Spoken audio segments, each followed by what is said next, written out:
Cuentan las leyendas que en la época en que dioses y seres fabulosos poblaban la tierra, vivía en Grecia un joven llamado Orfeo, que solía entonar hermosísimos cantos acompañado por su lira. Su música era tan hermosa que cuando sonaba las fieras del bosque se acercaban a lamerle los pies, y hasta las turbulentas aguas de los ríos se desviaban de su cauce para poder escuchar aquellos sones maravillosos. Un día, en que Orfeo se encontraba en el corazón del bosque, tañendo su lira, descubrió entre las ramas de un lejano arbusto a una joven ninfa que, medio oculta, escuchaba embelesada.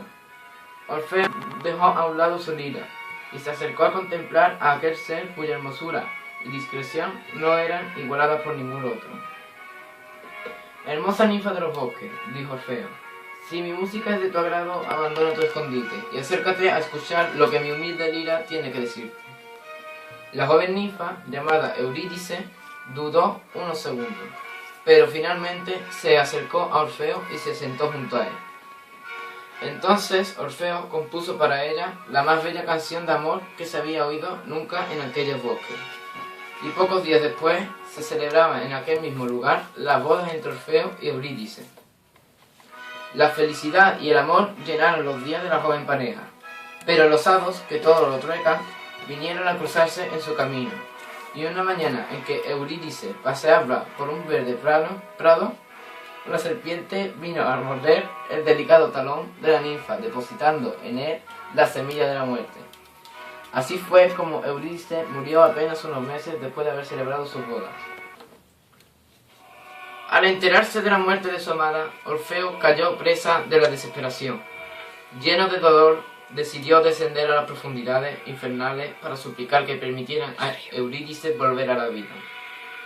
Aunque el camino a los infiernos era largo y estaba lleno de dificultades, Orfeo consiguió llegar hasta el borde de la laguna Estigia, cuyas aguas separaban el reino de la luz del reino de las tinieblas.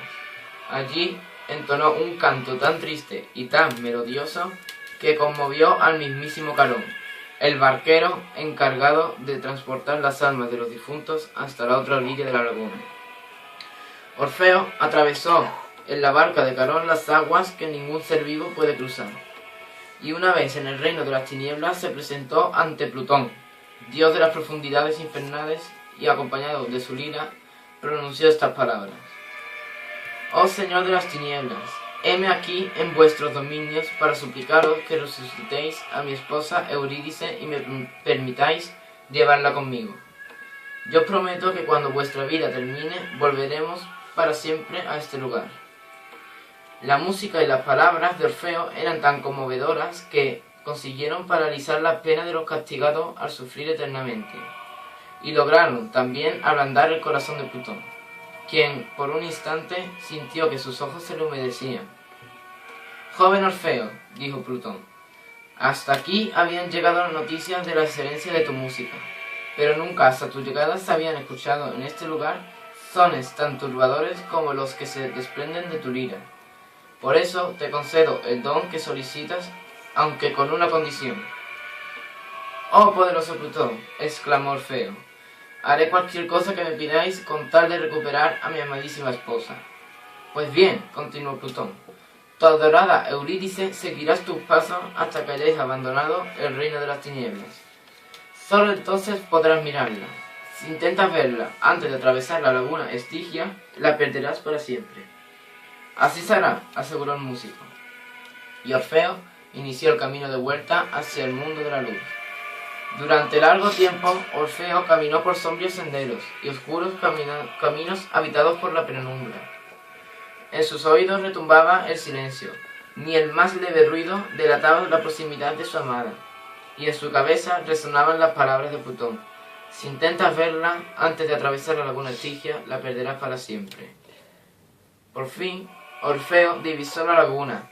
Allí estaban Carón con su barca, y al otro lado la vida y la felicidad en compañía de Eurídice.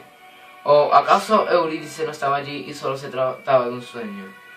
Orfeo dudó por un momento y, lleno de impaciencia, giró la cabeza para comprobar si Eurídice le seguía. Y en ese mismo momento vio como su amada se convertía en una columna de humo que él trató inútilmente de apresar entre sus brazos mientras agitaba el preso de la desesperación. Eurídice, Eurídice. Orfeo lloró y suplicó perdón a los dioses por su falta de confianza, pero solo el silencio respondió a su súplica. Y según cuentan las leyendas, Orfeo, triste y lleno de dolor, se retiró a un monte donde pasó el resto de su vida, sin más compañía que su lira y las fieras que se acercaban a escuchar los melancólicos cantos compuestos en recuerdo de su hermana.